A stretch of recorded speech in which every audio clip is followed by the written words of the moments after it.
The tattoo on James Wilson's forearm stopped Lieutenant Commander Blake Thompson dead in his tracks. Blood drained from his face as he recognized the classified insignia. Impossible. This elderly black man, quietly eating alone, couldn't possibly have been there. The mission was never supposed to exist. Before we dive into this extraordinary story of courage, betrayal, and long overdue justice, take a moment to hit that subscribe button and drop a comment telling us where you're watching from. This journey will take us through classified operations, government cover-ups, and the fight for recognition that spans over 5 decades. You won't want to miss a single detail of how one faded tattoo changed everything. James Wilson adjusted his collar as he entered Palmetto Fine Dining, one of Charleston's most acclaimed restaurants. At 76, he carried himself with the quiet dignity earned through decades of perseverance. His white button-down shirt was crisp, his slacks pressed perfectly, and his shoes polished to a military shine, habits formed 50 years ago that never faded. The hostess glanced up, her practiced smile faltering slightly as she assessed the elderly black man standing before her. "Do you have a reservation, sir?" she asked, despite the clearly visible empty tables throughout the restaurant. "Wilson, for one," James replied, his deep voice steady and measured. He noticed how her eyes flicked past him to the white couple entering behind him, her smile warming as she spotted them. "Let me see what we have available," she said, running her finger down the reservation book unnecessarily. James had been here before. This dance was familiar, the subtle redirection, the suddenly unavailable window seats, the inexplicable wait while others were seated promptly. The hostess led him to a table in the far corner, near the kitchen doors, despite at least 6 empty tables with better views. "Your server will be with you shortly," she said, placing a single menu before him, before hurrying to seat the white couple at a prime window table. 20 minutes passed. James sat patiently, watching as guests who arrived after him were greeted promptly by waitstaff. A young couple received their drinks. An elderly white man was already cutting into his appetizer. 3 businessmen were ordering their main courses, yet no one had even brought James water. He didn't fidget or complain. This treatment wasn't new. His mind drifted back to 1971, fresh from Vietnam, still in his uniform with 2 purple hearts pinned to his chest. He had stopped at a roadside diner in rural Georgia, bone-tired and hungry after the long bus ride from the base. "We don't serve your kind here, boy," the owner had said, hand resting meaningfully on a baseball bat behind the counter. Even with the uniform, even with the medals, he was still just a black man who had forgotten his place. 50 years later, the methods were more subtle, but the message remained the same. James lived alone in a modest single-story house in a historically black neighborhood in Charleston. His home was filled with books, histories, biographies, military strategies, but conspicuously devoid of photographs or personal mementos. Twice weekly, he visited the VA hospital for his heart condition, where he was unfailingly polite, but revealed little about himself. The doctors knew he was a Vietnam veteran, but nothing about his specific service. His neighbors knew him as a quiet, helpful presence who kept his lawn immaculate and occasionally helped with community projects. No one knew the full extent of the nightmares that still jolted him awake, sweat-soaked and gasping 3 nights a week. No one knew about the classified documents hidden beneath his floorboards or the names of the men he had served with in a unit that officially never existed. James had built his life around careful anonymity, speak little, reveal nothing, expect no recognition. The invisible man had been his survival strategy in a country that had used his service, then erased it from history. The manager approached his table, a tall white man with thinning hair and an insincere smile. "Sir, we seem to be experiencing quite a rush tonight. Perhaps you might be more comfortable at our sister restaurant down the street. I'd be happy to call ahead for you." The suggestion was clear. "We don't want your kind here." Before James could respond, a voice interrupted from nearby. "Is there a problem here?" A young white man in his early 30s had approached, his posture and bearing immediately recognizable to James as military. Though in civilian clothes, dark jeans and a simple navy button-down, everything from his haircut to his stance screamed serviceman. "No problem at all," the manager replied smoothly. "Just helping this gentleman find suitable accommodations." The younger man's eyes narrowed slightly. "It looks to me like he's already found suitable accommodations, right? Here, I couldn't help but notice he's been waiting quite a while without service." He extended his hand to James. "Lieutenant Commander Blake Thompson, sir, Navy SEAL. Would you mind if I joined you?" James assessed the young officer carefully before accepting the handshake. "James Wilson. And I appreciate the thought, son, but I'm just looking for a quiet meal." His voice was measured, revealing nothing of his surprise at the intervention. What James didn't say was that he had learned long ago not to invite attention. Attention led to questions. Questions led to history better left buried. "All the same, sir, I insist this gentleman receive proper service immediately," Blake said, to the manager, his tone leaving no room for argument. "I'm sure the restaurant wouldn't want to explain why a Vietnam veteran isn't receiving the same service as other patrons." The manager's smile tightened. "Of course, a simple oversight during our busy evening. I'll send someone right away." As the manager retreated, James reached for his water glass, his sleeve riding up slightly to reveal the edge of a faded tattoo on his forearm. Blake's eyes caught the glimpse of ink, a fragment of a symbol that triggered something in his memory. He returned to his table across the room, but kept glancing back at James with growing curiosity. Lieutenant Commander Blake Thompson came from a military dynasty. Grandfather in Vietnam, father in Desert Storm, and now him, a decorated SEAL with 3 tours in Afghanistan and specialized training few could match. But beyond his own service, Blake had developed a passion for military history, particularly the untold stories of black servicemen whose contributions had been systematically erased or diminished. It had started with his grandfather's journals, filled with references to men who had saved his life, but whose names never appeared in official records. Throughout his meal, Blake kept watching James. The elderly man ate methodically, his movements precise and efficient, military habits that never truly fade. The manager had ensured James received his food, but made several pointed comments about keeping certain standards when nearby tables complained about the atmosphere since James's arrival. Through it all, James maintained his dignity, neither reacting nor acknowledging the slights. But Blake couldn't shake the nagging feeling about that partially glimpsed tattoo.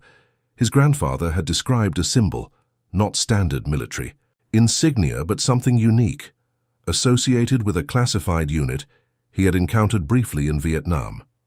A unit that, according to official records, never existed.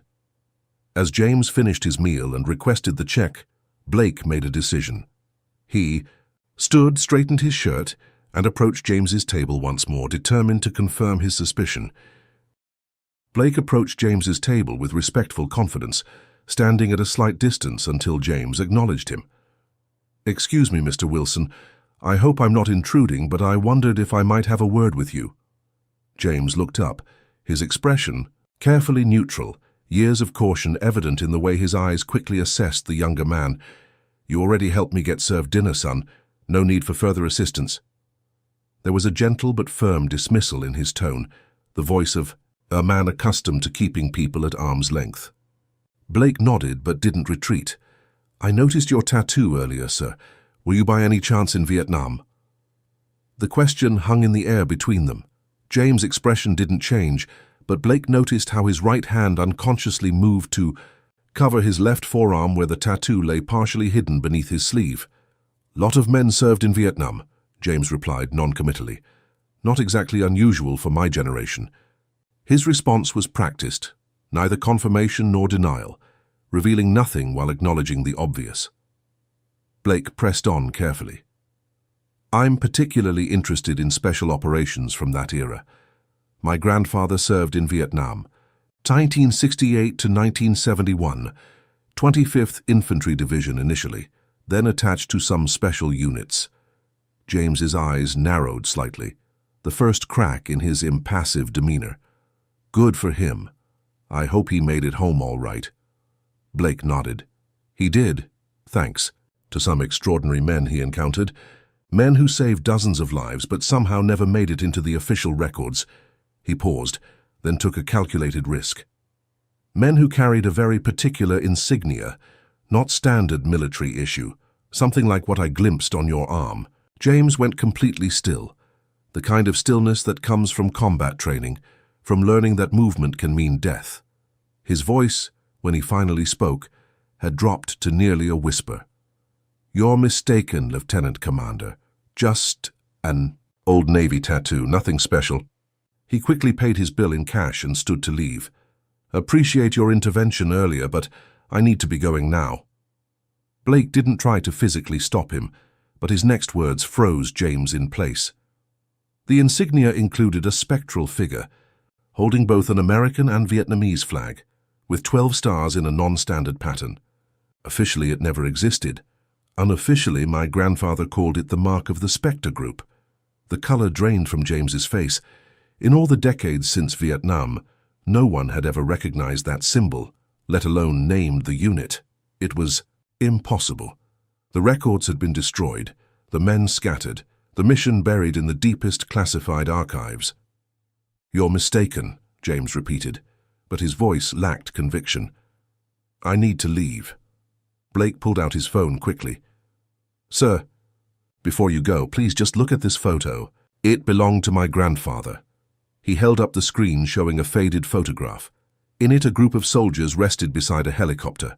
Most were white, but among them stood a tall black soldier with his arm around a wounded white corporal. Despite the 50 years that had passed, the young black soldier was unmistakably James Wilson. James stared at the image, memories flooding back with such force he nearly staggered. "Where did you get that?" he demanded, his voice suddenly harsh. "That photo shouldn't exist."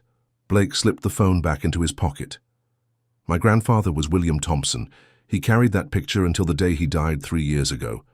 He said a black soldier from a unit called Spectre saved his life and the lives of 23 other men during an operation that officially never happened. He spent decades trying to find that soldier to thank him properly." James stood frozen, conflicting emotions battling across his face, fear, anger, longing, and something else. A hunger for recognition so long denied it had become a physical ache. "Your grandfather was mistaken," he finally said, but his voice had lost its certainty.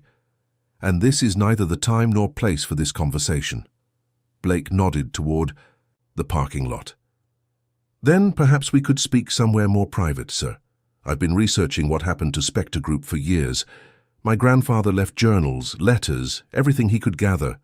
He never stopped trying to find the men who saved him, especially the black soldier who carried him 3 miles through jungle with a bullet in his own shoulder." James studied Blake's face, looking for deception, for threat, for the 1,000 dangers that had kept him silent for 50 years. What he saw instead was earnest determination and something that looked remarkably like respect. "Tomorrow," James finally said, "Veterans Memorial Park, 10 a.m. Come alone or I won't be there." With that, he turned and walked out of the restaurant, his posture military straight despite his age. As James drove home, his hands shook on the steering wheel. His chest tightened with the beginning of a panic attack, something he hadn't experienced in years. Memories he had carefully contained for decades burst through the mental walls he had constructed. The jungle heat, the sound of helicopter. Rotors, the faces of men both black and white who had formed the closest brotherhood he had ever known. Men who had fought beside him in a unit that America had erased from its history. By the time he reached his small house, sweat soaked his shirt despite the air conditioning. Inside, with the doors locked and curtains drawn, James pried up the loose floorboard beneath his bed. The metal box had remained untouched for nearly 20 years, since the last time he had checked to ensure the documents remained intact. His fingers trembled as he entered the combination and lifted the lid. Inside lay his true history, classified mission reports, photographs, letters, and a small velvet bag containing medals never officially awarded. James removed a yellowed photograph, identical to the one Blake had shown him but less faded. 12 men stood in a row, 6 black, 6 white, all bearing the same tattoo. Spectre Group, the integrated special forces unit that had executed some of the most successful rescue missions of the Vietnam War, only to be erased from history by men who couldn't accept that black soldiers had led the operations. James stared, at the faces of his brothers in arms, wondering after 50 years of silence whether he could trust this young Navy SEAL with their story, with the truth that powerful men had worked so hard to bury. James arrived at Veterans Memorial Park 30 minutes early, an old military habit. Trust nothing, verify everything, control your environment. He chose a bench with clear sight lines in all directions, positioned so no one could approach unseen. The morning was warm for Charleston in early fall, but James wore a light jacket, not for warmth but to conceal the folder of documents secured inside. Blake arrived precisely at 10, alone as instructed, dressed in civilian clothes but with the unmistakable bearing of active military. James watched him scan the park with trained eyes before approaching, noting potential threats, identifying exits, SEAL training evident in every movement. "Thank you for coming, Mr. Wilson," Blake said, extending his hand. James shook it firmly but said nothing, waiting. Blake seemed to understand the silent assessment. He sat on the opposite end of the bench, giving James space. "I brought some things I thought might interest you," Blake said, opening a leather messenger bag. He removed a folder containing photocopied documents and placed it between them. "These are from military archives, official records of Operation Blacklight, November 1969.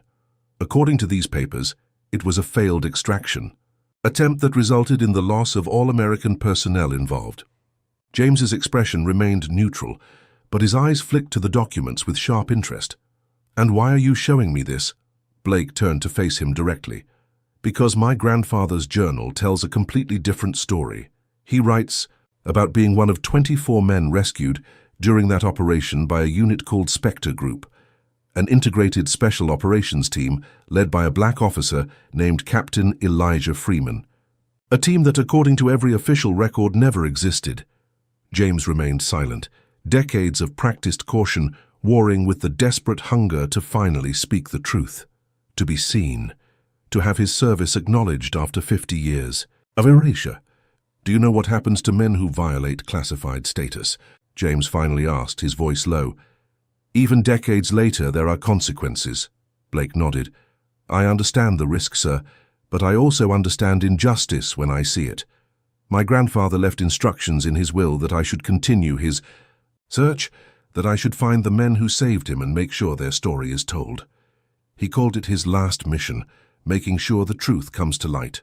James studied the younger man, weighing decades of enforced silence against the chance that perhaps in a different America, the truth might finally be heard. "I was there," he finally admitted, his voice barely audible. "Spectre Group was real. 12 of us, 6 black, 6 white. Formed in 1968 as an experimental unit testing whether an integrated special operations team could function effectively in high-risk environments." The admission after so many years of denial seemed to physically affect James. His shoulders straightened, as if setting down a heavy burden. "Captain Elijah Freeman was our commanding officer, smartest, most capable leader I ever served under. Harvard-educated, former Olympic athlete, tactical genius, and black. Which was why, despite our success rate, the military brass wanted us erased from the record." James finally reached into his jacket and withdrew his own folder. "Operation Blacklight wasn't a failure. We extracted 24 POWs from a camp that officially didn't exist, 15 miles inside North Vietnamese territory. We lost no men during the primary mission. The helicopter extractions were textbook perfect." He opened the folder, revealing mission reports and photographs that contradicted every official record. "What happened after is why they buried us. What we discovered during that operation led to our disbandment and the classified status that's kept us silent for 50 years. Blake leaned forward, eyes widening as he studied the authentic documents. "This is incredible. These reports are signed by Captain Freeman himself. And these photos—" He looked up at James in amazement. "Mr. Wilson, do you realize what this means? This rewrites a piece of Vietnam War history." James nodded grimly. "It would also expose some very powerful people who built careers on lies, including your current Senator William Harrison, who was then Colonel Harrison, the man who ordered our unit disbanded and our records erased." James pointed to a particular document. We discovered evidence that certain American officials were collaborating with enemy forces, trading intelligence for personal profit. Harrison was one of them. When we reported what we found, we became the liability that needed to be eliminated. Blake sat back, processing the enormity of the revelation. So they erased your unit to protect themselves, and the survivors? Separated. Immediately upon return, sworn to secrecy under threat of prosecution, denied medals, recognition, even proper benefits. I've spent 50 years being told my service as I remember it never happened, that the men I served with didn't exist, that the missions we completed were failures or never occurred. As James spoke, a police officer began walking toward their bench, eyes fixed on the two men with obvious suspicion. "Everything all right here?" the officer asked, his question directed at Blake while his eyes assessed James with unconcealed distrust. "Just having a conversation about military history, officer," Blake replied smoothly. "Is there a problem?" The officer's gaze lingered on James. "Got a report about a suspicious individual in the park. Just checking things out." Blake straightened, his military bearing becoming more pronounced. "Well, as you can see, it's just two veterans having a conversation. I'm Lieutenant Commander Blake Thompson, Navy SEALs."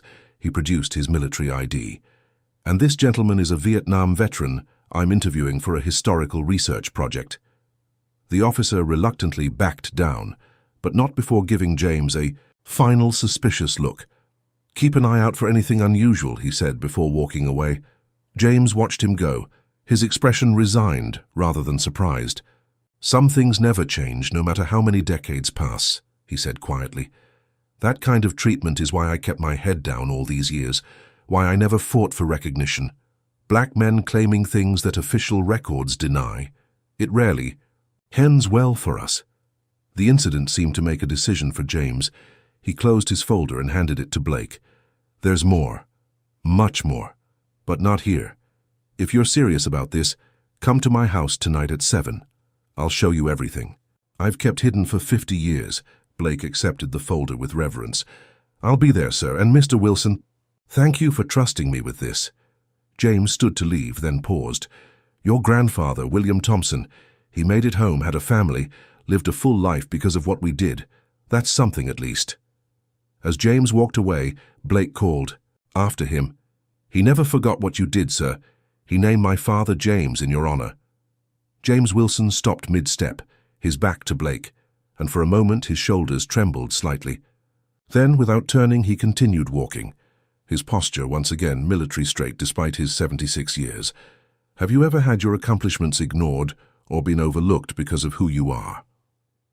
Comment number 1, if you've experienced discrimination or having your achievements dismissed. Like this video if you believe all veterans deserve recognition regardless of race. Subscribe to hear more untold stories of American heroes. What do you think James will reveal in his hidden collection of evidence? And what risks will Blake and James face as they uncover a conspiracy reaching to the highest levels of government? Blake arrived at James's modest home in the historically black neighborhood of Lincolnville, precisely at 7, navigating the narrow streets lined with small, well-maintained houses built in the 1940s and 50s. James answered the door before Blake could knock, ushering him inside with a quick glance up and down the street. The interior of the home was sparse but immaculate.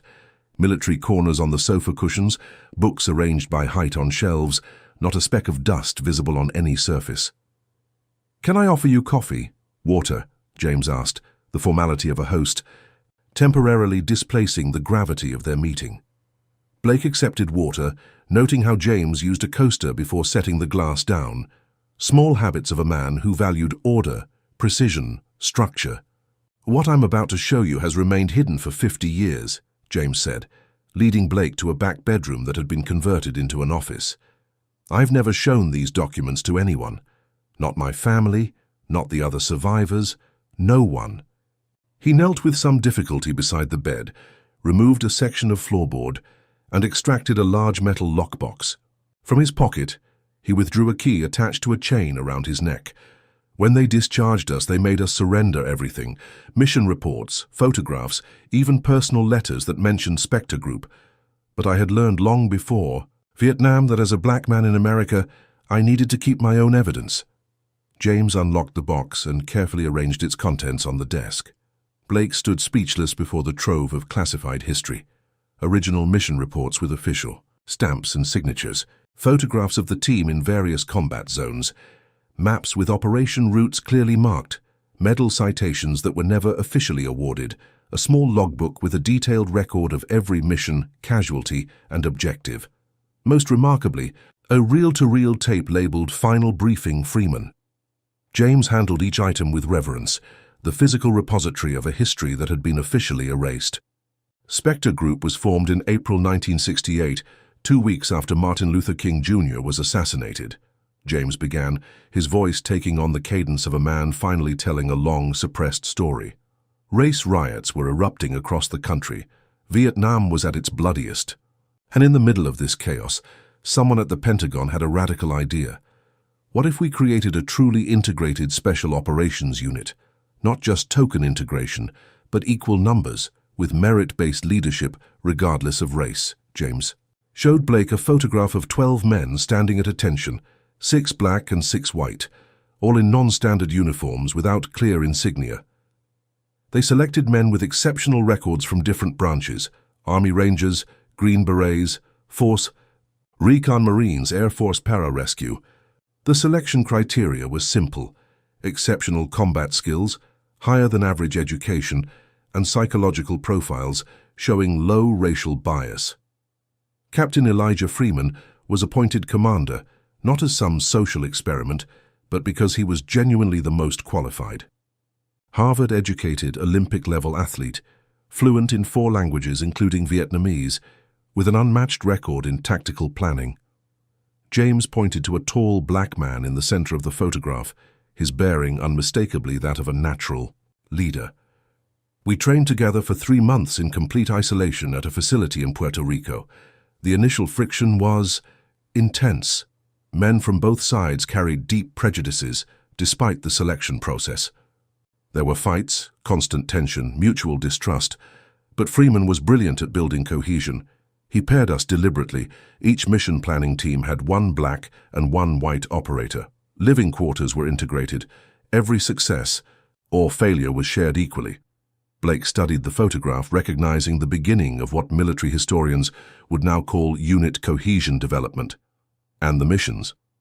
We specialized in POW rescue operations deep in North Vietnamese territory, areas considered too high risk for conventional forces. Between September 1968 and November 1969, Spectre Group executed 17 extraction operations, rescuing a total of 73 American POWs. We lost only 2 men during those operations: Staff Sergeant Robert Jackson and Corporal Timothy O'Neill, 1 black, 1 white, both killed covering the retreat during Mission 11. James's voice softened with the memory of lost brothers. Our operational success rate was 94%, higher than any other special operations unit in Vietnam at that time.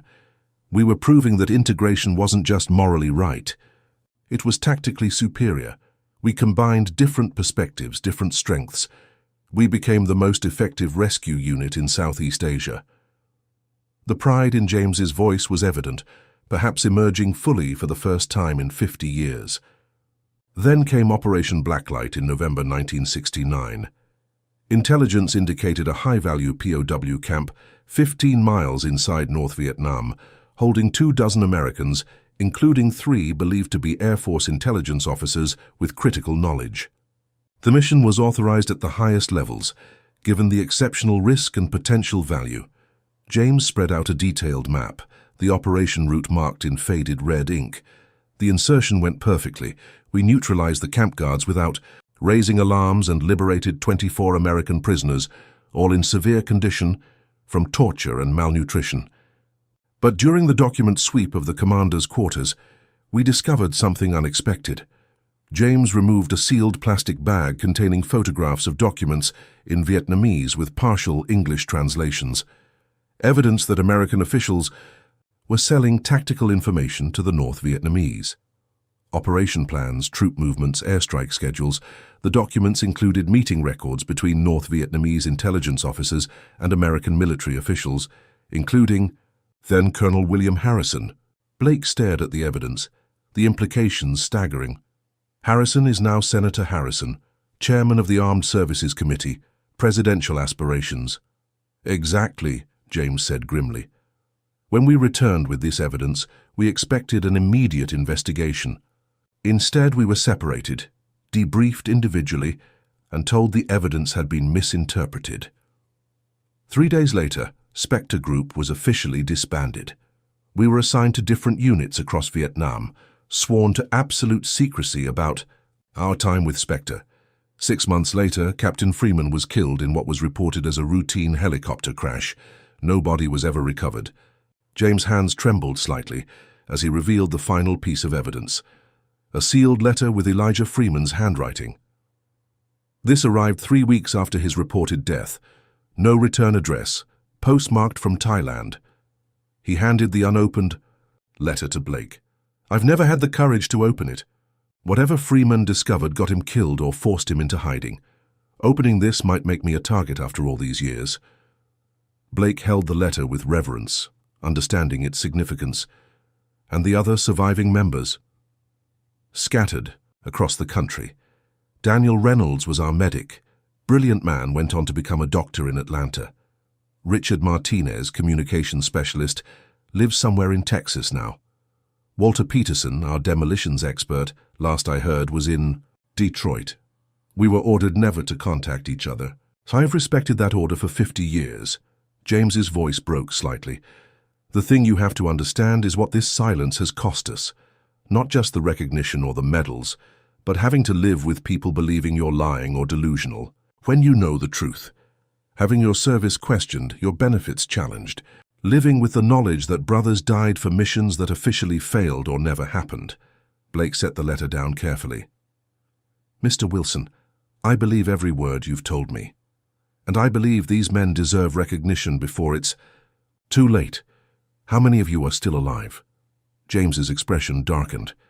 That's the other reason I've decided to speak now. I have stage 4 heart failure. The VA gives me less than a year. Reynolds has Parkinson's. Martinez suffered a stroke last year. We're dying off, and when we're gone, the truth dies with us. Blake straightened with resolve. Not if I can help it. My grandfather spent 30 years trying to find you, to thank you for saving his life. His last request to me was to finish what he started, to make sure the men of Spectre Group received the recognition they earned. As Blake spoke, James's phone rang.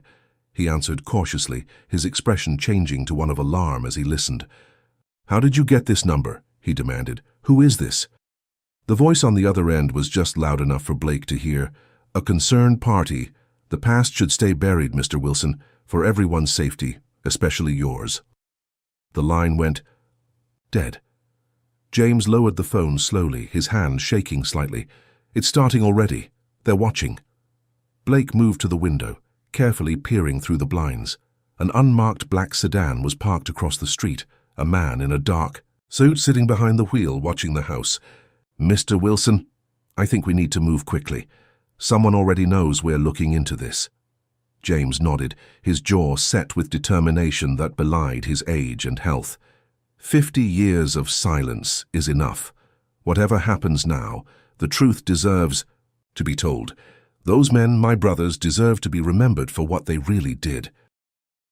Blake spent the next 3 days using his military connections to track down the surviving members of Spectre Group. His SEAL status granted him access to databases and records typically closed to civilians, though he was careful to cover his digital tracks.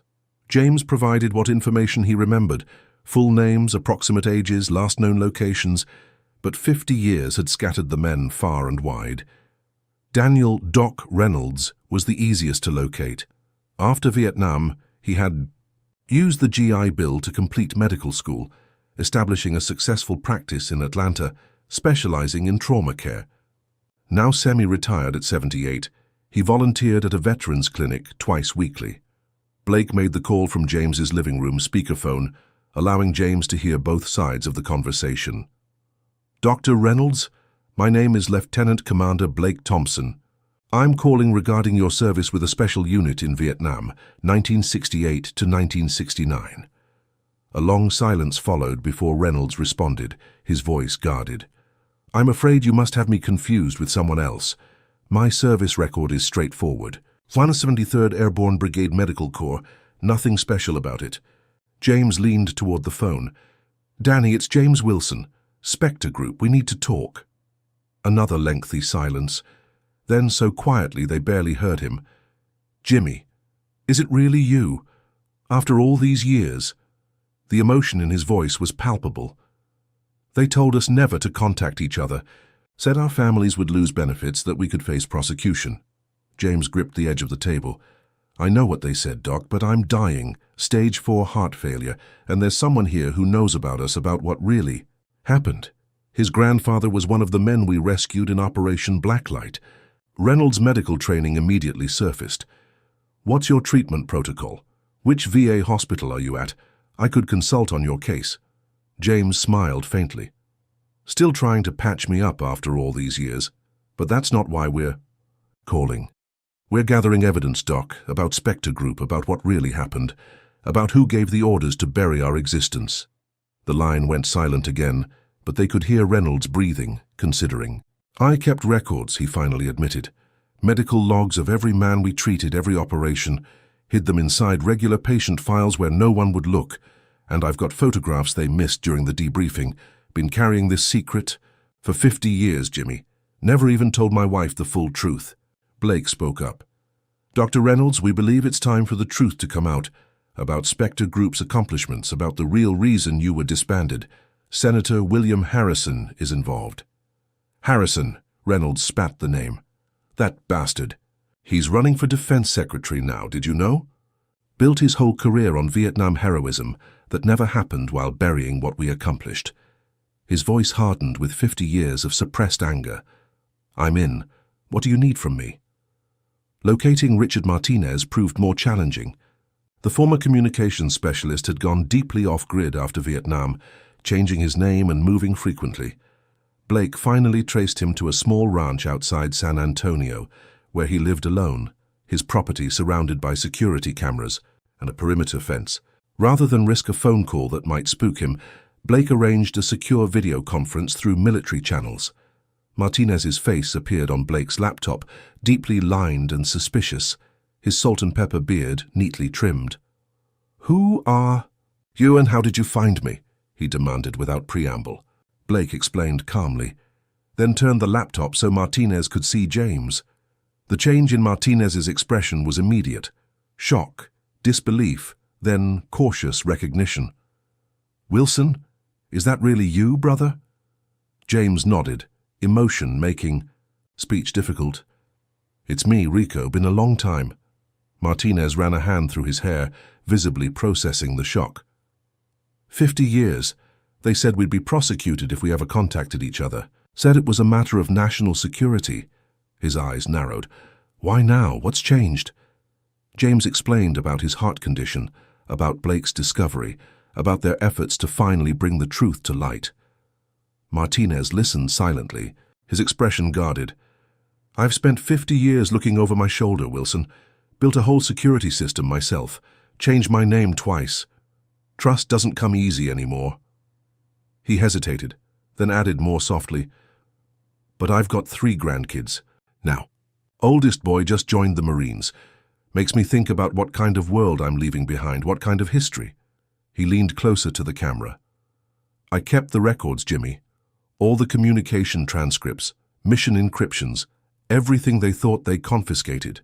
Got it all hidden where no one would think to look. His expression hardened. And I want that bastard Harrison to finally face consequences. Count me in. Walter Peterson in Detroit proved the most resistant. The former demolitions expert had rebuilt his life entirely after Vietnam, becoming a successful construction company owner, never speaking of his military service even to his family. When Blake and James finally reached him by phone, his response was immediate and firm. I don't know what you're talking about, and I don't want to know. I've got a good life here. Family, grandkids. Don't call this number again. He hung up. without allowing them to explain further. James wasn't surprised. Walt always said he was going to leave it all behind, build something instead of destroying things. Can't blame him for wanting to protect what he's built. The breakthrough came unexpectedly the next day, when Peterson's grandson called Blake's number. "My grandfather won't talk to you directly," the young man said, "but I'm a history major at Howard University. I've always known there was something he wasn't telling us about Vietnam. Last night after your call I found him in his study, crying over an old photograph. A photograph of 12 men with a strange tattoo." The grandson's voice grew determined. "He won't speak to you, but he gave me a key to a storage unit. Said if I thought history mattered, I should take what's there to you. I'm driving down to Charleston tomorrow."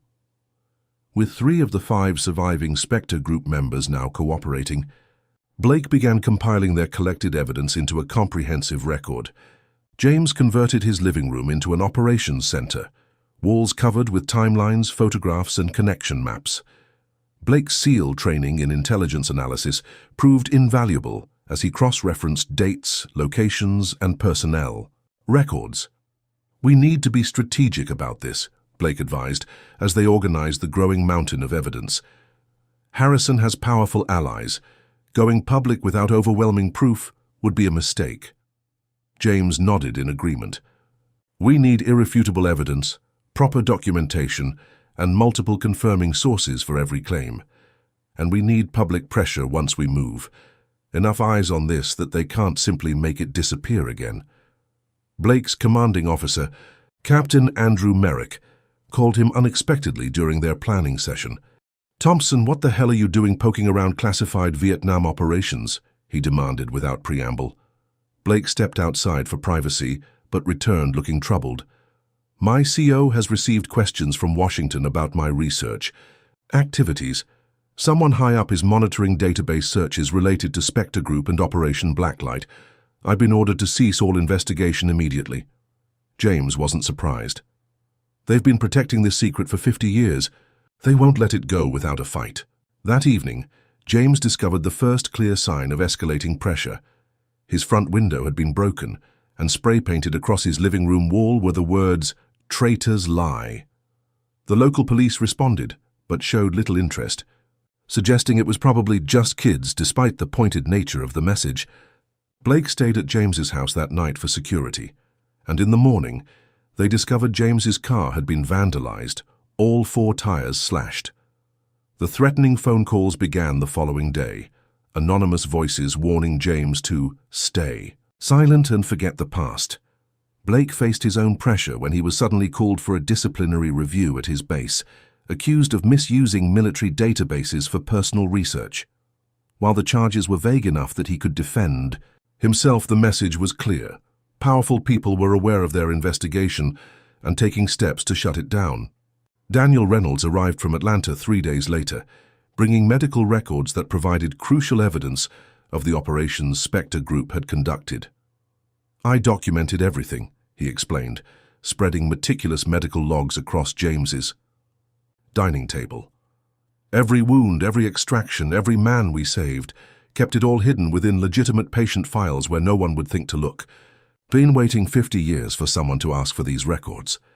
Martinez joined via secure video conference, providing technical details that corroborated the mission reports. His communications logs included encrypted transmission records that proved the operations had occurred exactly as James described. "I've been documenting everything since 1969, Martinez explained. "Every piece of evidence I could salvage, every record I could secretly duplicate. Knew someday someone would need to know the truth." The arrival of Peterson's grandson, with a key to a storage unit, yielded perhaps the most valuable evidence. Of all, Captain Elijah Freeman's personal mission journals, preserved by Peterson all these years. The detailed accounts, written in Freeman's own hand, provided day-by-day documentation of Spectre Group's operations, including the discovery of evidence implicating Colonel Harrison in trading secrets to the enemy. "We need media attention," Blake advised, "the right kind, from journalists with integrity who won't be easily scared off." James was skeptical. "In my experience, the truth doesn't always win, especially when powerful people want it buried." Blake understood his caution but pressed on. Different world now, Mr. Wilson. Social media, independent journalism, veterans advocacy groups. We build enough public pressure. They can't silence everyone. They arranged to meet with Catherine Lawson, an investigative journalist known for her work exposing military cover-ups. The meeting was set for the following evening at a public coffee shop for safety. That afternoon, James discovered his home had been broken into while they were out. The intruders had taken some of the documents but missed the main cache hidden in a false wall Blake had installed. The message was clear: the opposition was growing desperate. "They're getting worried," Blake observed grimly, "which means we're on the right track." James was returning from the pharmacy when a black SUV pulled alongside his car at a red light. Two men in dark suits signaled for him to pull over. Against his better judgment, but seeing few alternatives, James complied, parking in an empty church lot. The men approached with the practiced efficiency of government agents, flashing credentials too quickly to verify. "Mr. Wilson," the taller agent said, his voice neutral but authoritative, "we need to discuss your recent activities concerning classified operations from the Vietnam conflict." James kept his hands visible on the steering wheel, decades of being a black man in America having taught him the dangers of sudden movements around authority figures. "I'm not aware of any classified information being disclosed," he replied carefully. The second agent leaned closer to the window. "Let's not play games, Mr. Wilson. We know you've been gathering documentation about an operation that remains classified under national security protocols. We know you've contacted other former servicemen regarding this matter. We know about your meetings with Lieutenant Commander Thompson." The precision of their knowledge confirmed James's suspicion that his home was bugged, his phone tapped. The first agent continued, his tone shifting from neutral to vaguely threatening. "This isn't just about old classified information, Mr. Wilson. There are serious national security implications to what you're doing. Senator Harrison is engaged in delicate international negotiations that could be compromised by these historical distractions." James met the man's gaze directly. "Historical distractions? Is that what you call the truth about American heroes, whose accomplishments were erased because of the color of their skin?" The agent's expression hardened. "We're not here to debate history, Mr. Wilson. We're here to remind you of the obligations you accepted when you signed your confidentiality agreements in 1969, agreements that remain legally binding." The second agent delivered the actual threat. "Your VA benefits could be complicated by this situation. Your health coverage, which I understand is quite extensive given your heart condition. Not to mention potential prosecution for disclosure of classified information, which carries significant penalties even for a man of your age." James felt a familiar weight settling onto his shoulders, the weight of systemic power aligned against him, a weight he had carried his entire life. "Are you finished?" he asked quietly. The agents exchanged glances, slightly taken aback by his calm. "For now," the first one replied. "Consider this a courtesy warning, Mr. Wilson. The next steps would be more official and less pleasant." As they returned to their vehicle, James sat motionless, his heart pounding painfully in his chest. The message was clear. Powerful people were willing to threaten a dying man's medical care to keep their secrets buried. Blake faced his own confrontation that same day. Summoned to his commanding officer's office, he found himself standing at attention before Captain Merrick and two civilian officials from the Department of Defense. "Lieutenant Commander Thompson," Captain Merrick began formally, "these gentlemen have raised serious concerns about your unauthorized research into classified Vietnam-era operations." One of the civilians consulted a tablet. "Our records indicate you've accessed restricted databases 17 times in the past 2 weeks, focusing on operations that remain classified. You've contacted former military personnel regarding these operations without authorization. You've removed copies of restricted documents from secure facilities." Blake maintained his military bearing. "Sir, I'm researching historical injustices involving the erasure of black servicemen's contributions, specifically regarding a unit called Spectre Group." The second civilian interrupted sharply. "That unit designation doesn't exist in any official record, Lieutenant Commander. which raises questions about the sources of your information and your motives in pursuing it. Captain Merrick looked uncomfortable but continued. Thompson, I'll be direct. You're on track for promotion to commander. Your record is exemplary. This unauthorized investigation jeopardizes your career trajectory in ways I cannot protect you from. The implied threat was clear: drop the investigation or lose everything he'd worked for. Blake considered his options carefully before responding. With respect, sir, I believe correcting historical injustices is part of my duty as an officer. These men served with honor and had their accomplishments deliberately erased. I'm pursuing this as a matter of military integrity. The meeting ended with a formal reprimand placed in Blake's file and a clear warning that further investigation would result in more severe consequences. As Blake left the office, Captain Merrick followed him into the hallway. Once alone, the older officer's demeanor changed. Thompson, he said quietly, my father served in Vietnam, 101st Airborne. He told me stories about a rescue operation that saved his unit when they were surrounded near the Laotian border. Said it was led by a black officer who moved like a ghost through the jungle. Official records show no such rescue ever occurred. He met Blake's eyes meaningfully. Be careful, but don't stop. Some truths need to be told no matter how long they've been buried. The journalist they had contacted, Catherine Lawson, called James that evening to cancel their meeting. I've received some concerning warnings about pursuing this story, she explained, her voice tense. Implicit threats to my career, references to my family. I'm sorry, Mr. Wilson. I believe your story deserves to be told, but I can't be the one to tell it. One by one, each journalist they contacted withdrew in similar fashion. It became clear that powerful forces were systematically closing off avenues for making their evidence public. The pressure extended to the other Spectre Group survivors as well. Daniel Reynolds called to report that his medical practice was suddenly facing a comprehensive tax audit and licensing review. They're going back 15 years, he said, his voice strained. Questioning every procedure, every billing code. It's clearly harassment, but completely legal on paper. Martinez's son found himself being pulled over repeatedly by police, each time for minor infractions that would typically be ignored. 3 times in 2 days, Martinez reported angrily. They're sending a message through my family. The most disturbing development came when Peterson's home in Detroit was broken into. Nothing of obvious value was taken, not electronics, jewelry or cash. But his military memorabilia was ransacked, and specific photographs were missing. They knew exactly what they were looking for, his grandson reported. Items specifically related to Vietnam, nothing else. The mounting pressure took its toll on James. After a particularly threatening phone call, he suffered a severe heart episode collapsing in his kitchen. Blake found him barely conscious and rushed him to the VA hospital.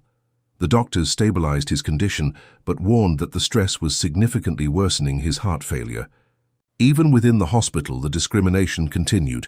Certain staff members were noticeably less attentive to James than to white patients with similar conditions. A nurse named Angela noticed the disparity and took special care of James, spending extra time checking his vitals and ensuring his comfort. My grandfather was in Vietnam, she explained quietly to Blake during a shift change. He always said there were black soldiers who saved his unit, but they never got credit in the official reports. Is that what you're investigating? When Blake cautiously confirmed, she slipped him a business card. My brother Michael is an attorney specializing in military cases. He handles VA benefits disputes, classification challenges, that sort of thing. He might be able to help. Michael Johnson arrived the following day, a sharp-minded attorney with experience challenging government secrecy. He spent hours reviewing their evidence, asking detailed questions and taking careful notes. You've got something substantial here, he concluded. The systematic erasure of these men's contributions, the deliberate denial of recognition and benefits based on race, the cover-up of evidence implicating high-ranking officials. These are serious matters that deserve legal remedy. Johnson suggested approaching Congresswoman Diana Washington, who served on the Armed Services Committee and had a record of advocating for veterans' rights. She has the clearance to access classified records and the political standing to demand answers without facing the kind of intimidation you've encountered. Through Johnson's connections, they secured a private meeting with Congresswoman Washington. She listened intently to their evidence, examining the documents with growing concern. "This is deeply troubling," she acknowledged. "The systematic erasure of black servicemen's contributions is unfortunately not unique to Spectre Group, but the extent of this cover-up and its connection to Senator Harrison is extraordinary." She tempered their expectations, however. "I must be honest with you. Harrison is extraordinarily powerful in Washington. He has allies throughout the Pentagon intelligence community and defense contractors. I can make inquiries and demand documents, but my power is limited against entrenched interests determined to protect one of their own." As if to underscore her warning, Senator Harrison himself made a public statement the following day about aging veterans with questionable claims seeking attention through baseless accusations. While he didn't name Spectre Group specifically, the timing was clearly no coincidence. Media outlets began reporting on the controversy without investigating the actual evidence, often framing it as a case of confused memories or politically motivated attacks. Social media campaigns emerged questioning James's service record and mental competence, suggesting he was either confused or deliberately lying for attention. The coordinated nature of these attacks suggested professional involvement. The final blow came when James discovered a sophisticated surveillance device hidden behind an air vent in his living room. The message was unmistakable. Nothing they said or did was private. Their opponents were watching, listening, and remaining one step ahead of every move they made. Have you ever stood up for the truth when powerful forces tried to silence you? Comment number 1 if you faced intimidation for speaking out. Like this video if you believe in honoring all veterans regardless of race. Subscribe to see how James and Blake fight back against this powerful conspiracy. Will they be able to bring the truth to light after 50 years of silence? Will Senator Harrison succeed in burying their evidence once again? And what about the mysterious fate of Captain Freeman? The Washington Chronicle's headline struck like a physical blow. Vietnam veterans question service record raises concerns. The article detailed allegations that James Wilson had been discharged from the Army in 1970 for conduct unbecoming, rather than honorably completing his service.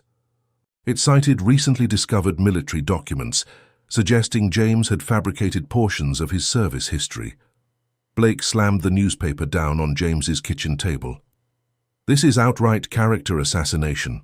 These documents are obviously forgeries." James read the article with a weary lack of surprise. "This is how it always works. Discredit the messenger when you can't suppress the message. Make it about my character rather than the evidence." The fabricated scandal was only the beginning. By afternoon, 3 other major news outlets had picked up the story, each adding new unsubstantiated details about James's supposed misconduct in Vietnam. None had bothered to verify the claims against James's actual service record, which clearly showed his honorable discharge. Blake faced his own professional crisis that same day when he received official notice of suspension from duty pending investigation into unauthorized access of classified materials and conduct detrimental to the United States Navy. His commanding officer delivered the news personally, looking deeply uncomfortable. "It's coming from the highest levels, Thompson. There's nothing I can do to stop it. They're determined to shut this down completely." The other Spectre Group survivors faced similar coordinated attacks. Daniel Reynolds received notice that his medical license had been temporarily suspended based on anonymous complaints about his treatment protocols. The Georgia Medical Board cited urgent patient safety concerns, requiring immediate action before any hearing or evidence review. Martinez called in a panic after his son was arrested on trumped-up charges of drug possession. "They planted it in his car, Jimmy," Martinez said, his voice breaking. "My boy doesn't touch drugs. Never has. This is them sending a message through my family." Most heartbreaking was the call from Peterson's grandson. "Grandpa just got the news that my appointment to the Naval Academy has been rescinded. No explanation given. Just a form letter saying my application has been reconsidered and denied. I had congressional nomination, perfect scores, everything." The systematic dismantling of their lives and reputations extended to their legal support as well. Congresswoman Washington called to report intense pressure from party leadership to distance herself from the investigation. "They're threatening my committee assignments, my campaign funding, everything," she admitted. "I still believe in your cause, but my ability to help has been severely compromised." The final blow came when their attorney's office was burglarized. Overnight, files were ransacked, computers stolen, and a small fire set that triggered the sprinkler system, water-damaging many paper documents. Johnson called early the next morning, his voice grim. "They took everything related to your case. Everything. And they weren't subtle about letting me know why they came." The relentless pressure proved too much for James's weakened heart. While discussing their dwindling options with Blake, he clutched his chest suddenly, his face contorting in pain before he collapsed to the floor. The ambulance arrived quickly, but James's condition was critical by the time they reached the VA hospital. Hours of intensive treatment stabilized him, but the doctors were blunt about his prognosis. "The stress is killing him faster than the heart failure," the cardiologist explained to Blake. "Another episode like this will likely be fatal. He needs absolute rest and zero stress if he's going to survive even a few more months." Blake sat beside James's hospital bed that evening, watching the elderly veteran sleep fitfully, oxygen tubes in his nose and monitors tracking his weakened heart.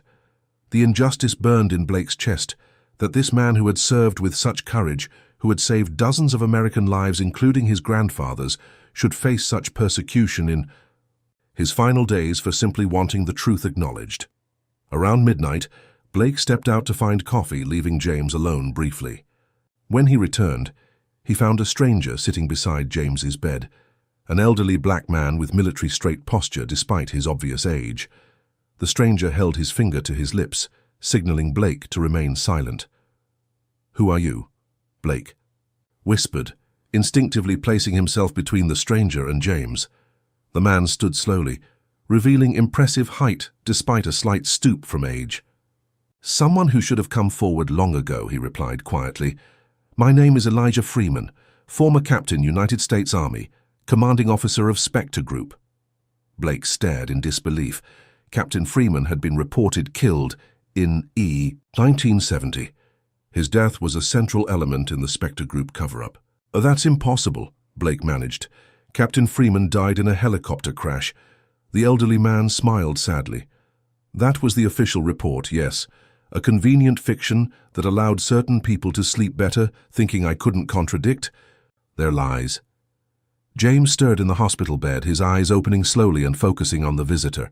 For a moment he showed no reaction, as if believing he was dreaming. Then recognition dawned, and tears filled his eyes. "Captain," he whispered. "Is it really you?" Freeman moved to James's bedside, taking his hand with gentle strength. "It's me, Jimmy.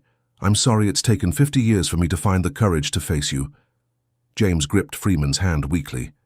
"We thought you were dead. They told us you died in that helicopter crash." Freeman nodded grimly. "That was the point. After what we discovered about Harrison and the others, I became a significant liability. I received very clear warnings that if I didn't disappear, the rest of Spectre Group would face consequences. My apparent death was the cleanest solution for everyone involved." Freeman explained that he had faked his death with the help of CIA, contacts who disagreed with the Spectre Group cover-up. He had spent decades living under an assumed identity, first in Thailand, then Australia, gathering evidence against Harrison and his conspirators. "I've spent 50 years building an ironclad case," Freeman explained, producing a small encrypted drive from his pocket. "Recordings of Harrison ordering the erasure of our records, documentation of his meetings with North Vietnamese agents, banking records showing payments to offshore accounts, everything needed to expose not just what happened to Spectre Group, but why it happened." James struggled to sit up, emotion overwhelming his weakness. "You've been alive all this time, fighting the same battle we thought was lost." Freeman gently eased him back against the pillows. "I couldn't come forward earlier without endangering all of you. They made it very clear that if I ever surfaced, the surviving Spectre members would pay the price. But now, with your health failing and the truth starting to emerge anyway, the calculation has changed." Blake struggled to process this development. "Sir, with all due respect, where have you been? Why wait 50 years to bring this evidence forward?" Freeman's expression darkened. "Because the conspiracy went far higher than Harrison. There were generals, intelligence officials, even cabinet members involved in the trading of secrets during Vietnam. Coming forward meant not just personal risk, but potentially destabilizing the government itself during wartime. I made the calculation that the country couldn't handle that truth while still fighting in Vietnam." He shook his head sadly. "Whether that calculation was correct is something I've questioned every day for 50 years. As Freeman shared details of his evidence with them, Blake's phone rang. His commanding officer's voice was tense. "Thompson, you need to know that senior officials from Naval Intelligence are on their way to speak with you. The message I've received is that your military career is effectively over, unless you cease this investigation immediately. They're not playing games anymore." The walls were closing in from all sides. Media attacks undermining their credibility. Legal avenues blocked by powerful influences. Military careers destroyed, families threatened, evidence stolen or discredited. Even with Freeman's appearance and additional evidence, they faced an opposition with virtually unlimited resources and influence. James, from his hospital bed, began to question whether the fight was worth the cost. "Maybe we should stop," he said weakly. "Look at what they're doing to all of you, to your careers, your families. Maybe some truths are meant to stay buried." Blake sat heavily in the chair beside the bed, the weight of recent events crushing his earlier optimism. The system they were fighting was designed to protect itself, to crush dissent, to bury inconvenient truths beneath layers of classification and character assassination. For the first time since beginning this journey, Blake wondered if they could actually succeed against such entrenched power. Freeman stood by the window, looking out at the night sky. "I've asked myself that same question for 50 years, James. Is the truth worth the cost? I've lost everything, my identity, my family, my future, to preserve the evidence of what really happened. There were many nights I considered destroying it all, letting the past remain buried." He turned back to face them, his bearing once again that of a commanding officer. "But then I remember the men we lost, Jackson, O'Neill, the others. I remember how they died believing in something bigger than themselves, how they died believing America would eventually live up to its promises. If we give up now, we betray them all over again." As dawn broke, Freeman prepared to leave, promising to return with his complete evidence cache. "I have terminal cancer," he revealed quietly. 6 months at most. This is my final mission. One way or another, the truth about Spectre Group will be known before I die." After Freeman departed, Blake sat alone with James, both men exhausted and overwhelmed by the events of the night. "Do you believe him?" Blake finally asked. "After all this time, could he really have been gathering evidence all these years?" James nodded slowly. "That's exactly who Elijah Freeman was. Methodical, patient, strategic. If anyone could have built a case over 50 years, it would be him."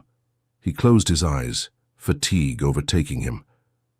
"But I don't know if even his evidence will be enough against the forces aligned against us. They've spent 50 years burying this secret. They won't give it up without destroying everyone involved in exposing it." Against medical advice, James discharged himself from the hospital 3 days later. "If I'm going to die anyway," he told Blake, "I'd rather die fighting for the truth than lying in a hospital bed waiting for the end." His determination was renewed by Freeman's appearance and the knowledge that his former commander had spent decades building a case.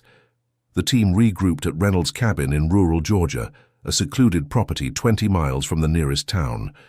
The isolated location provided security from surveillance and gave them space to strategize away from the constant pressure they had faced in Charleston. Reynolds, Martinez, and Peterson's grandson joined them, along with Attorney Johnson, whose determination had only increased after the break-in at his office. "They wouldn't be coming at us this hard if we weren't onto something significant," Johnson observed. "This level of coordination suggests we've got them genuinely worried." Captain Freeman arrived on the second day, bringing with him comprehensive evidence collected over 50 years. Unlike James and the others who had preserved fragments of documentation, Freeman had systematically built a case designed to withstand the highest scrutiny. "I approached this as a military operation with a 50-year timeline," Freeman explained as he laid out his evidence. Phase 1 was preserving primary documentation from our missions, the original orders, after-action reports, medal recommendations that were never processed. Phase 2 was collecting corroborating evidence from adjacent units and operations, testimonials from men we rescued, records from helicopter units that transported us, intelligence reports that referenced our operations, without naming us. Freeman's methodical approach had extended far beyond mere documentation. Phase 3 was the most difficult, building a case against those who ordered our erasure from history. I obtained recordings of key meetings where Harrison and others discussed how to handle the Spectre group problem. I tracked financial transactions, showing unusual payments to certain officials immediately after our disbandment. I collected correspondence between military leaders discussing the potential embarrassment of an integrated special forces unit outperforming traditional units. Most damning of all was evidence of Harrison's collaboration with enemy forces. He wasn't the only one, Freeman noted grimly. There were at least 7 senior officers involved in selling information to the North Vietnamese, but Harrison was the most aggressive in trading tactical information that directly led to American casualties, and he was certainly the most determined to bury Spectre Group when we uncovered evidence of his activities. Over 3 days, the team developed a comprehensive strategy for releasing their evidence. Rather than relying on a single journalist or publication that could be pressured into silence, they planned simultaneous releases through multiple channels. "We need redundancy," Freeman insisted. "Every piece of evidence needs to exist in multiple locations ready for release through different avenues. If they block one route, we immediately activate another." Each team member took responsibility for specific aspects of the plan. Blake would use his SEAL connections to reach journalists, with integrity and the courage to withstand pressure. "I served with correspondents embedded with SEAL teams in Afghanistan," he explained. "They've faced Taliban threats. They won't be easily intimidated by political pressure." Reynolds would contact fellow doctors who had served in Vietnam, particularly those who had treated soldiers rescued during Spectre Group operations. "Medical records don't lie," he pointed out, "and doctors are trained to recognize patterns. When they see the consistency across multiple independent medical reports, they'll understand we're telling the truth." Martinez, the communications specialist, would apply his technical skills to create an unassailable online repository of evidence. "I'll establish secure servers in multiple countries," he explained, "with redundant systems and deadman switches. If anything happens to any of us, all the evidence releases automatically." Peterson's grandson would coordinate with veterans groups across the country, preparing them to amplify the story once it broke. "My generation understands social media activism," he noted. "We can make this impossible to ignore or suppress once it starts spreading." Freeman revealed that his terminal cancer diagnosis gave their mission added urgency. "According to my oncologist, I have 4 to 6 months. This is my final mission, and I intend to complete it successfully." The knowledge that both Freeman and James were racing against terminal illnesses added poignancy and urgency to their planning. As they finalized their strategy, news came that Senator Harrison had learned of their gathering and was attempting to preempt them. He scheduled a major speech on Veterans Affairs and National Security, clearly intended to establish a narrative before their evidence could emerge. "This is actually an opportunity," Freeman noted. "He'll be in the spotlight, all cameras on him. The perfect moment to release our evidence while he's literally standing at the podium." They prepared meticulously, establishing secure communication channels and ensuring each person understood their role in the coordinated release. The night before Harrison's speech, they conducted final reviews of all documentation, fact-checking every claim and ensuring all evidence was properly organized. James and Freeman spent that evening together on the cabin's porch, 2 old soldiers, reflecting on 5 decades of carrying a buried truth. "Do you ever wonder what might have been different if they hadn't erased us?" James asked quietly. "If Spectre Group had been allowed to continue, to be recognized for what we accomplished. Freeman considered the question thoughtfully. I believe we might have accelerated military integration by decades, shown that integrated units weren't just morally right, but tactically superior. Changed the narrative about black leadership in combat operations. He shook his head sadly. But certain people couldn't accept that narrative, couldn't accept that black men might be their equals, or even their superiors in the field, so they buried us, buried the truth, rather than challenge their own prejudices. The day of Harrison's speech arrived with tense anticipation. The senator stood at the podium in the Senate office building, cameras broadcasting his address nationally as he spoke about honoring veterans' true service and protecting national security from revisionist histories. The team watched the live stream from Reynolds' cabin, waiting for their moment. He's setting us up as delusional or dishonest, Blake observed, as Harrison made veiled references to confused veterans with political agendas. The senator was halfway through his speech when their plan activated. First, James's comprehensive written testimony, accompanied by authenticated documents, was simultaneously delivered to 12 key journalists. Within minutes, reporters began receiving phone alerts, some visibly checking their devices even as they covered Harrison's speech. Next, Martinez activated the online evidence repository, sending access links to hundreds of veterans organizations, historical societies, and media outlets. Social media accounts began sharing the first documents, creating a rapidly spreading awareness of the emerging story. The coordinated release continued with Reynolds' medical evidence being transmitted to medical journals and healthcare reporters, providing clinical verification of the operations Spectre Group had conducted. Peterson's grandson activated his network of younger veterans and military family members who began calling attention to the story across social media platforms. The impact was immediate and dramatic. 15 minutes into the evidence release, a journalist at Harrison's speech raised his hand during the question period. Senator Harrison, I've just received documentation suggesting you were involved in suppressing records of a special operations unit called Spectre Group during Vietnam. The evidence includes recordings of you ordering the destruction of their mission records. Would you care to comment? The question visibly shocked Harrison, who momentarily froze at the podium. I'm not familiar with any such unit, he stammered, clearly unprepared for the specific allegation. Another journalist followed immediately.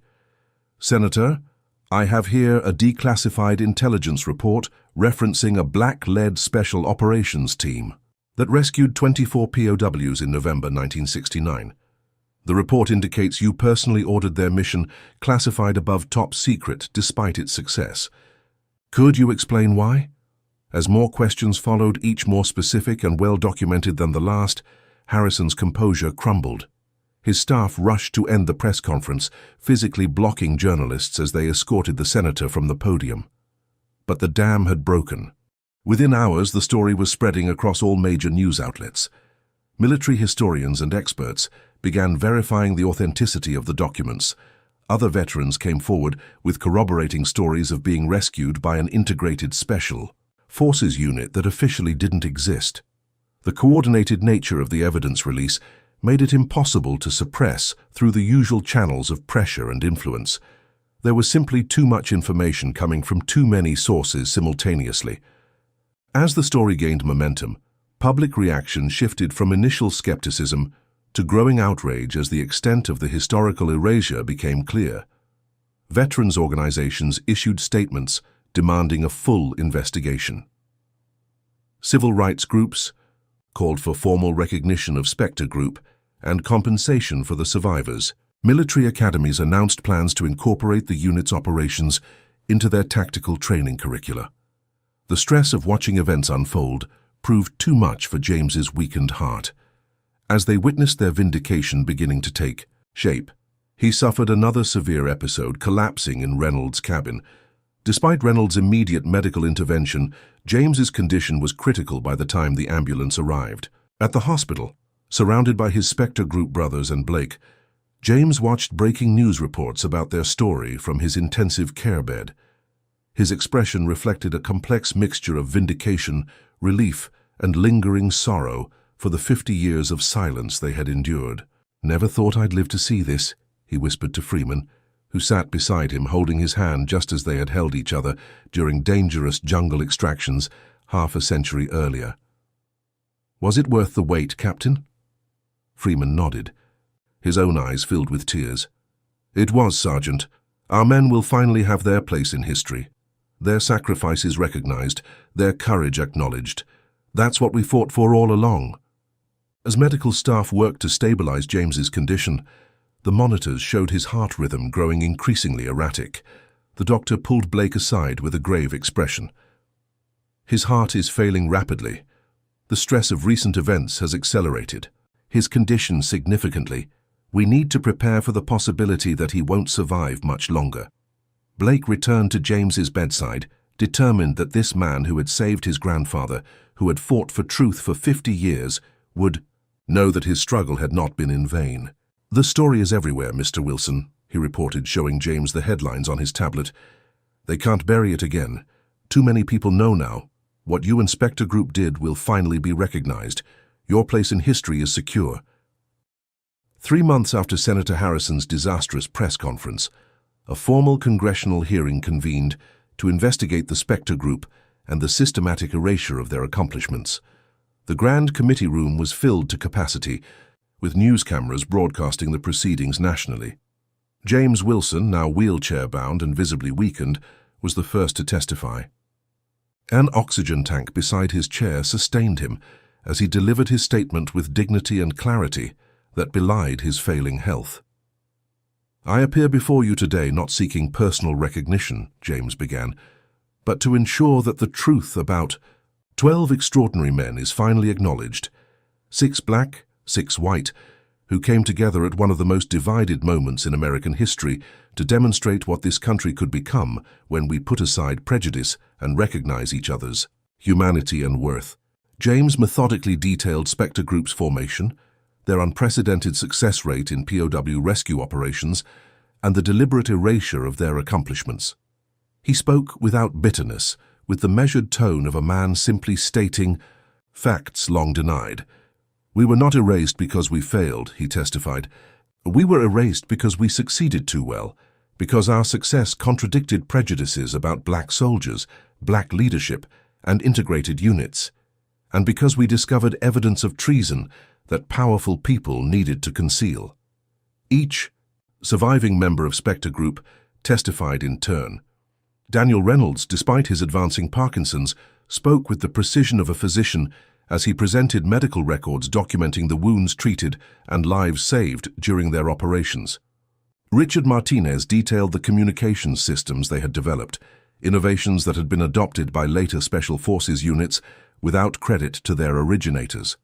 Through his grandson, Walter Peterson provided testimony about the demolition, techniques that had allowed Spectre Group to access POW camps with minimal casualties.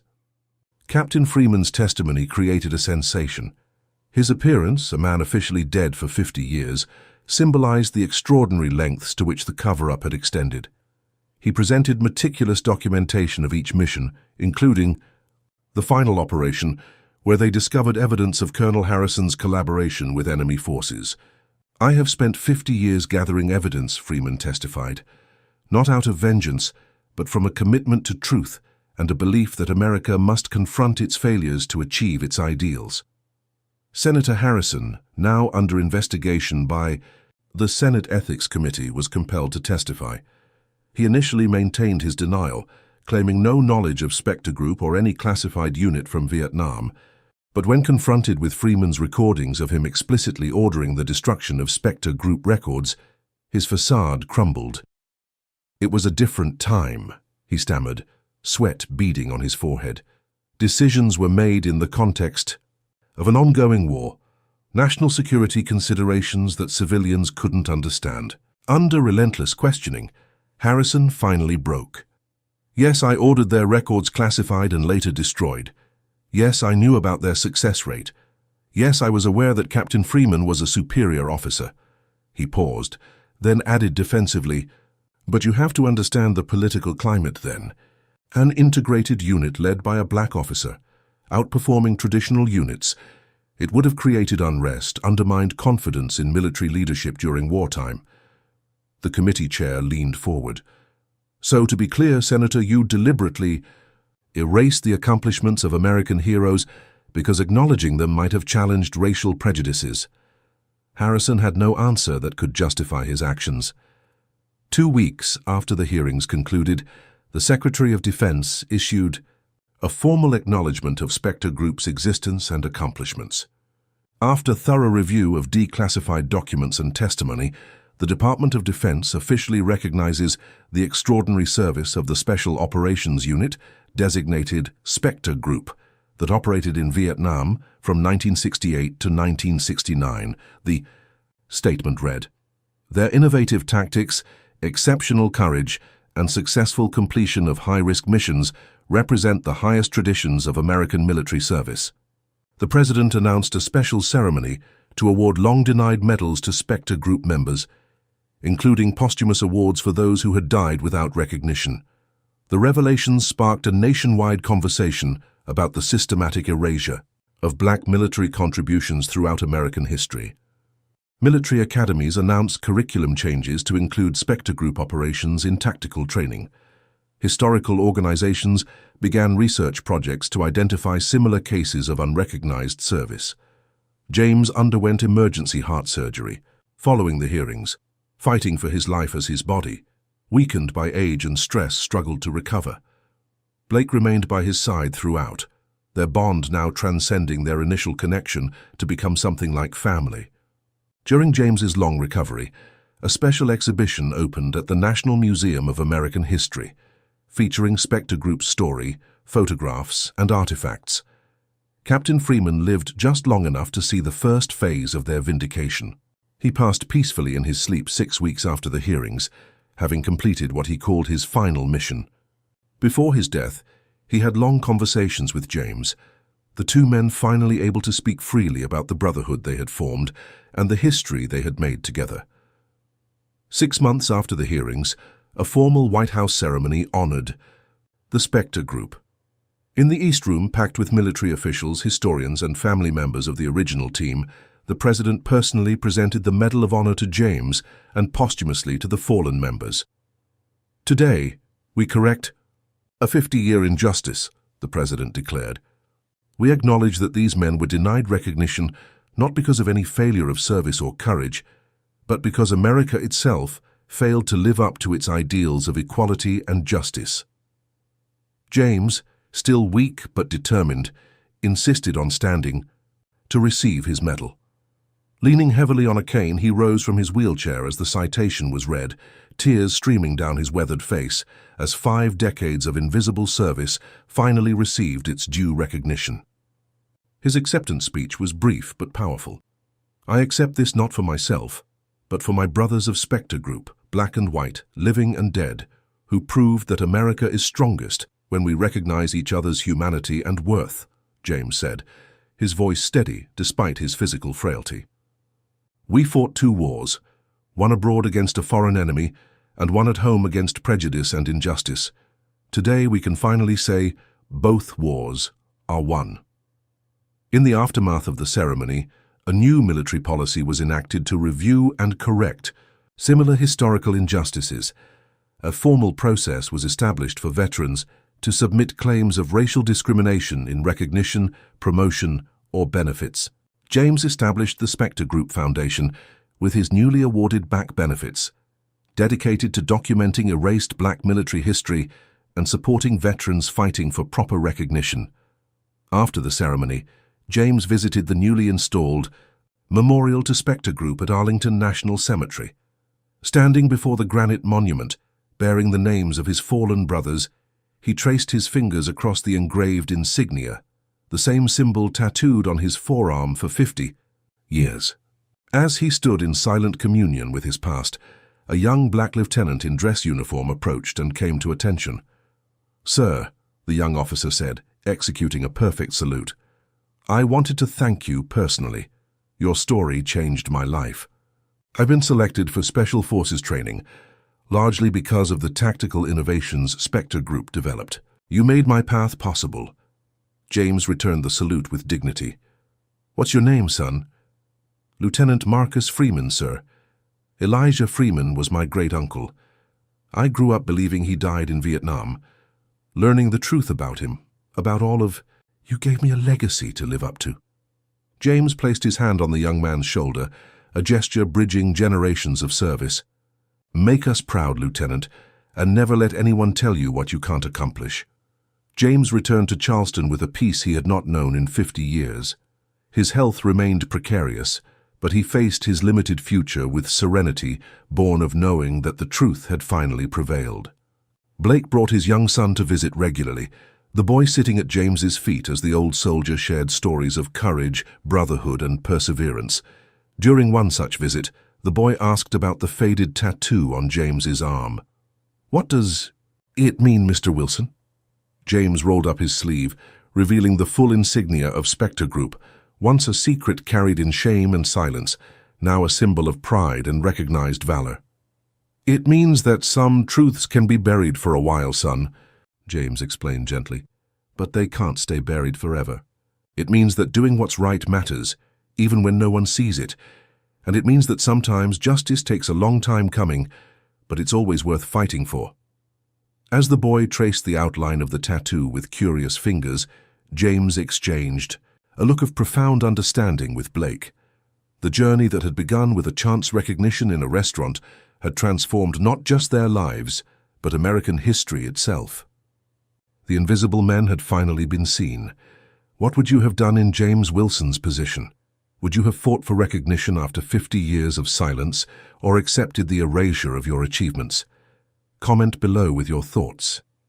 If this story moved you, please like and subscribe to support more untold histories of American heroes. Share this video to help ensure that no service member's contributions are ever erased again. Thank you for joining us on this journey of truth, justice, and long overdue recognition. Until next time, remember that every untold story matters, and it's never too late for justice to prevail. James Wilson's journey teaches us that truth, though buried, eventually finds its way to light. The story of Spectre Group reveals how systemic racism infiltrated even our military's highest levels, denying recognition to heroes who deserved honor. It shows that justice delayed is not always justice denied. Persistence and documentation can ultimately overcome even the most powerful opposition. The courage displayed by these men was twofold. First in their dangerous missions, then in their 50-year fight for recognition. This narrative demonstrates how racism operates not just through overt discrimination, but through erasure and invalidation of achievements. It reminds us that history isn't always what official records claim. Sometimes the most important stories are deliberately hidden. The alliance between James and Blake demonstrates how generations can bridge divides, combining the wisdom of experience with the energy of youth. Perhaps most importantly, this story teaches us that standing for truth has real costs. Careers threatened, health compromised, relationships strained, yet remaining silent extracts an even greater toll on both individuals and society. The vindication of Spectre Group affirms that confronting historical injustices isn't about dwelling in the past, but creating a more honest foundation for our future. Has someone in your family faced discrimination while serving our country? Their story deserves to be heard. Comment below sharing how racial bias has impacted veterans. These testimonies matter. If you believe all service members deserve equal recognition regardless of race, hit that like button to stand with heroes like James Wilson. Subscribe to our channel for more powerful untold histories that challenge official narratives and reveal the full truth of America's complex past. Share this video with someone who needs to understand how racism has shaped our institutions, even those we consider most honorable. Did this story change your perspective on military history? How many other achievements have been erased because of racism? Let us know in the comments. Thank you for bearing witness to James Wilson's fight for truth and helping ensure that no service members' contributions are ever again erased because of their race. Together, we can build a future where all heroes are honored equally.